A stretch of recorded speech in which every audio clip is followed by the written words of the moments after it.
Our story begins on a crisp autumn day in a quiet college town. We see people going about their business in the town. Couples walking down the street, people perusing the store windows, and patrons heading in and out of the local establishments. We see a brunette wearing a great coat and scarf with a beanie perched to one side of her head walking by, passing the hustle and bustle as people get ready for the annual harvest fair. She walks past the numerous storefronts and houses and decides to cut through the woods as a quicker way to get home. It is getting nippy, and this time of year it gets dark real quickly. As she walks, we hear noises emanate from the trees, their branches resembling the fingers of the Grim Reaper, cackling in the wind as it howls and moans. Through the trees we can make out a cemetery in the distance, the tombstones huddled around a small neo-Gothic edifice. The young woman pays no mind, but continues on her way.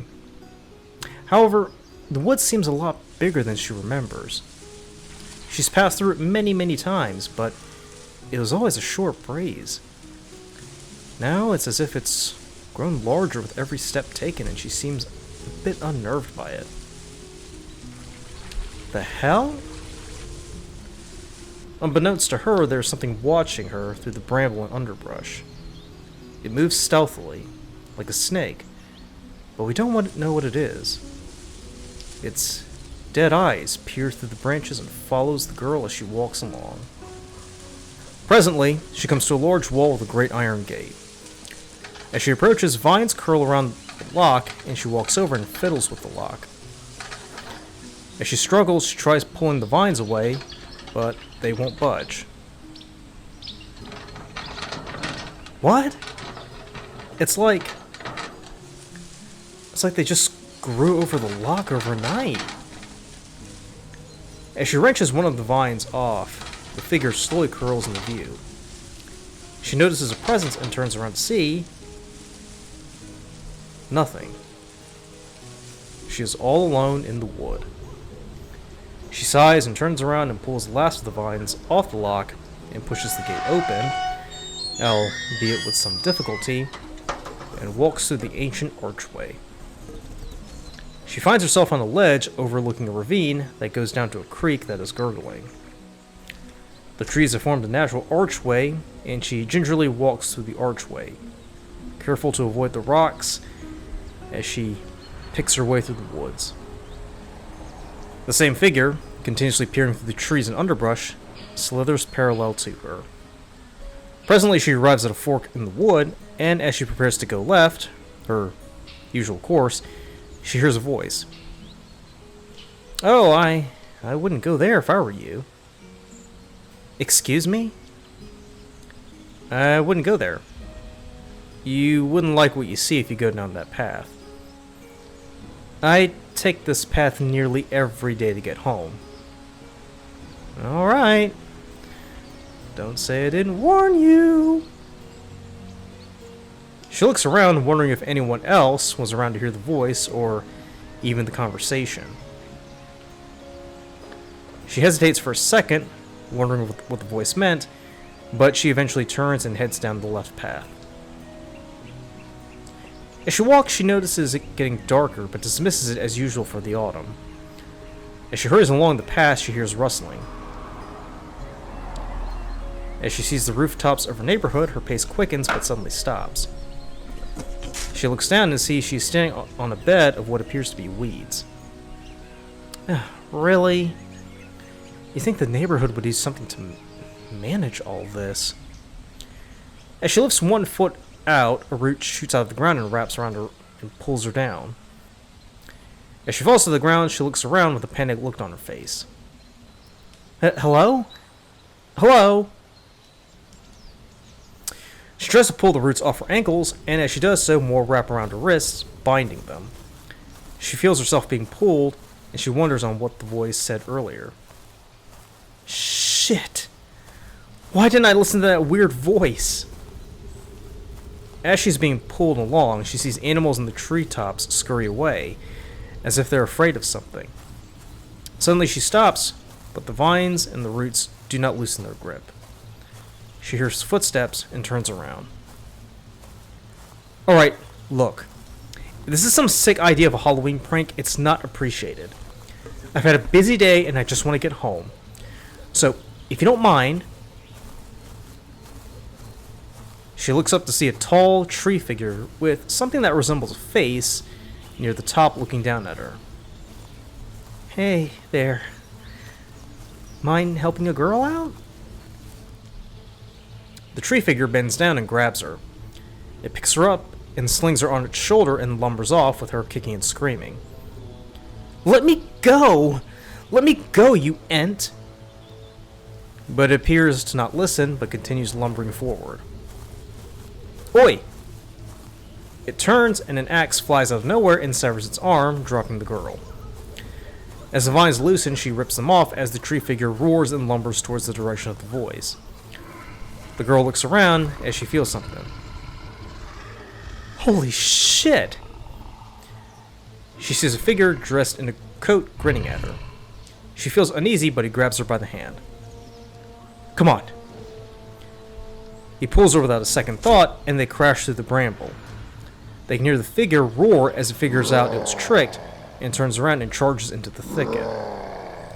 As it runs, it absorbs the trees and branches into itself and fires them in their direction. They manage to dodge the projectiles and soon find themselves in the ravine, where the girl looks down to see she is alone. Seriously? Now?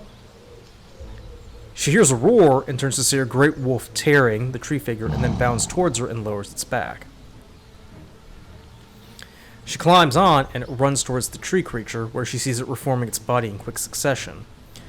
The wolf bounds forward and leaps over the ravine, landing on the other side and continuing to the woods, as the tree figure shoots its limbs over the gap and slides across, bellowing with fury.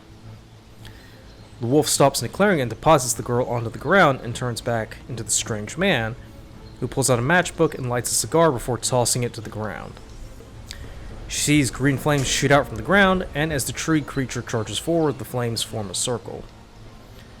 The creature again bellows, and as it tries to step forward, the flames grow higher. The two take the opportunity to flee. Presently, they make it to the churchyard, where again she finds herself alone. She then sees a cat standing atop a gravestone. Well, believe me now? Yeah, I do, actually. Thanks. She looks back towards the woods. Do you mind telling me what that thing was? The Spruce. A living creature that is obsessed with women.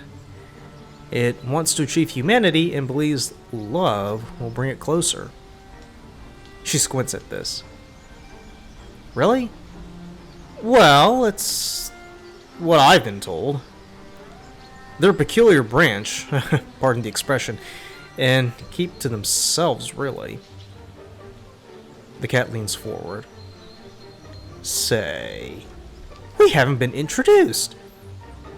Oh, I'm Rebecca Sprague.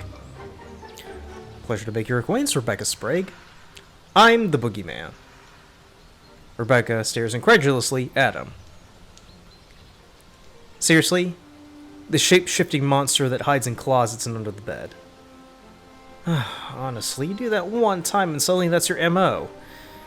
But, yes, shape-shifting creature is what I am. So, why help me? Why not? Right.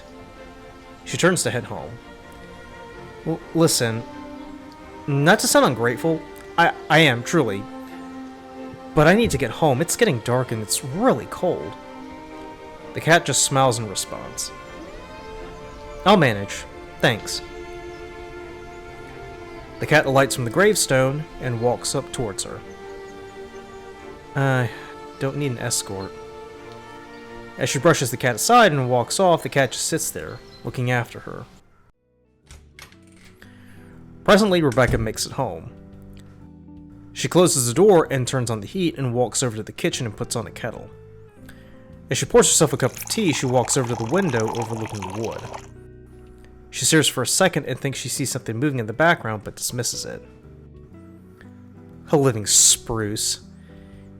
He wants to be human? Shit. She walks over to her room and rummages through her shelf, drawers, and footlocker. Shit. I could have sworn I had my camera. I didn't drop it, did I? She looks at her phone. And I just got home. She bolts out of the apartment and scurries to the churchyard to see the cat is gone. She climbs up the hill to see the green fire has vanished along with the tree figure. As she looks around, she sees her camera sitting on a stump, unscratched. She thinks for a second and walks over and grabs it, and as she does so, vines shoot out from the ground and grab her and lift her off the ground. As she struggles, one of the trees uncurls to reveal the living spruce. It groans in satisfaction and lumbers forward. Ah! Let me go! Let me go! The spruce grins, revealing dilapidated teeth with bugs crawling out of its maw.